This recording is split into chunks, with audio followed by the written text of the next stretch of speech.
as I am sure that you've noticed, I've spent a good bit of time complaining about Rodgers and Hammerstein.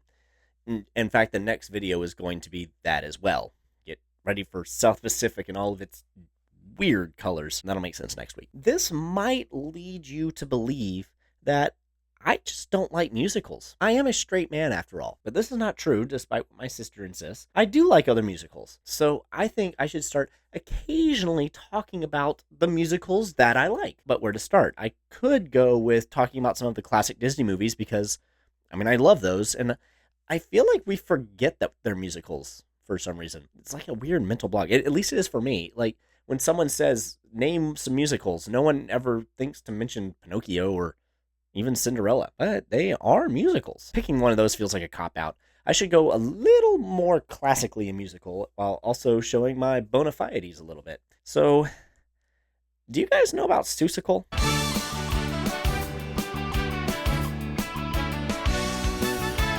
Seussical is amazing. The idea for it was apparently Eric Idle's. That Eric Idle.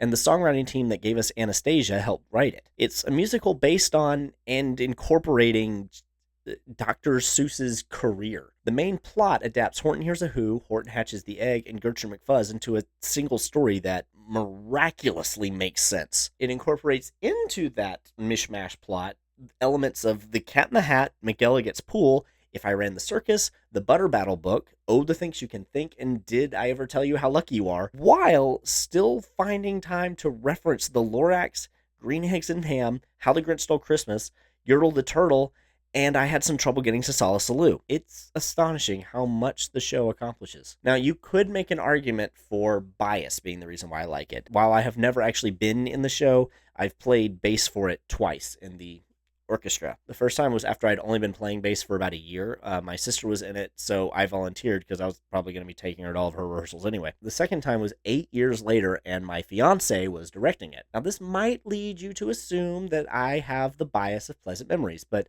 I was also in Cinderella, and that was, in fact, the first experience that turned me away from Rodgers and Hammerstein. It's not good. That one's going to be fun. I was also in Oliver! You have to yell it because there's an exclamation point at the end of the title. I do dislike that one, but I'm pretty sure that every complaint that I have can be put at Dickens' feet, not the writers of that musical. But the thing about Seussical is, one, the incorporation of all those books into a single story rather than vignettes and making the story not only sensible, but engaging is miraculous. And two, the music slaps. They landed at last in the town of New York. That only happens one time. It's really more of a legitimate rock opera than a musical, not the way that sometimes they use rock opera to mean a musical with rock songs in it. No, it's an actual opera. There's a few lines of dialogue, but just about everything is sung. It starts off with this up-tempo world intro number.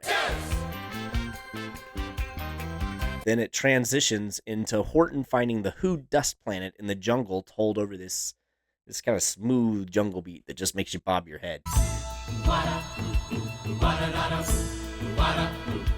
From there, we get the Sour Kangaroo being all judgy, but with soul. 'Twas the sour kangaroo. This number is an absolute blast of high energy, which is a really stark contrast to the jungle beat earlier. My sister actually played the Sour Kangaroo and absolutely crushed it. As I've said before, I love her singing voice. Also, bit of trivia, the actress singing in the original is this woman. Honey, stay as long as you like. Oh, thank you. And Horton is this man. We found this in a playground. Professional. Very cool stuff. So from there, we're introduced to Who in a 12/8 song that it just makes you smile and happy, and it makes you want to be in Who. We're who's here, we are who's here, smaller than the eye can see. The time signature is actually kind of a theme. Most of the Who songs are in 12/8, while the Outer World songs are in 4/4. But that's neither here nor there. In Who, we meet the mayor of Who, whose son is Jojo, who keeps thinking too much and getting distracted with his imagination. He fled to the house while singing the song McElligot's Pool and imagining his tub is much larger than it is. So his parents take the sensible path of shipping him off to military school. We'll drill the silliness from his head. I'm sure we'll make a dent.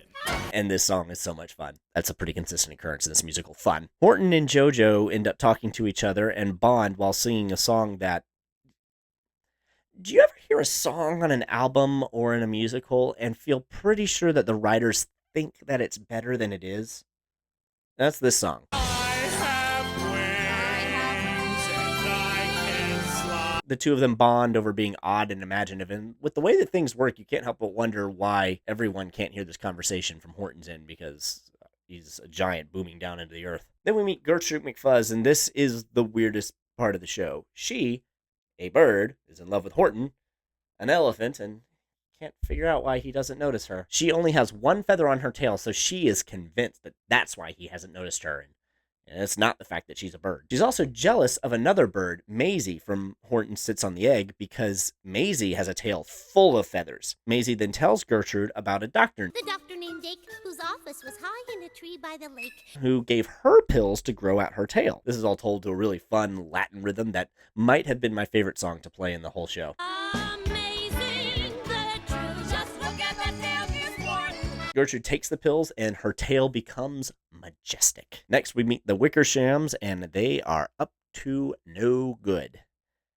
And not just because their song has the most difficult bass part in the entire show. I practiced that lick more times than some of the songs. They steal the clover with Who on it, and Horton chases them to a modified version of the jungle theme. More minor and different key. Clover gets thrown off a cliff into a field of clover, so Horton starts searching. Gertrude tries to get Horton's attention, but fails despite her new feathers because Horton is too preoccupied looking for Who, and I can't stress this enough, she's a bird. In the midst of his search, Maisie tricks him into sitting on her egg, and then he gets caught by hunters. Gertrude tries to save him, but she can't because her tail is now too big and she can't fly. Intermission.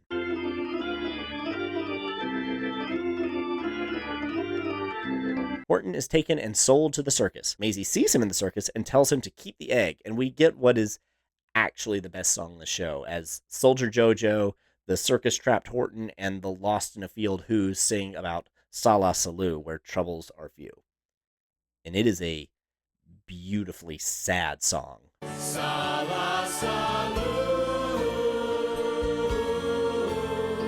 Sala Salu. But with just a little bit of hope to it. It's really good. I think that's the one I most recommend you just listen to. Jojo then deserts the army. Yeah, not the best thing to teach kids. And he runs back home to the weirdest song in the show. It has, I think, like 6 key changes, and one of them is into C flat.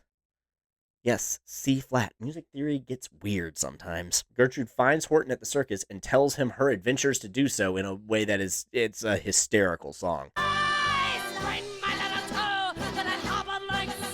Real hard to block, but a hysterical song. But on top of finding him, she also found his clover and brought it to him. Now, all the animals show up again and put Horton on trial for being crazy, with Yertle the turtle as the judge. We get the book's conclusion with Jojo yelling yop and saving Who from being boiled in oil, and then the egg has hatches and gives birth to an elephant bird, and Gertrude and Horton decide to raise him together. Finale!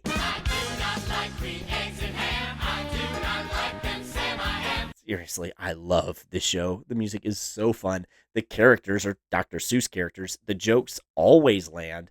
It is great. So there you have it. A musical that I like because it was written by people good at writing musicals. Unlike Rodgers and Hammerstein, who suck at it. South Pacific coming next week. You'll see me next time if you subscribe. Bye.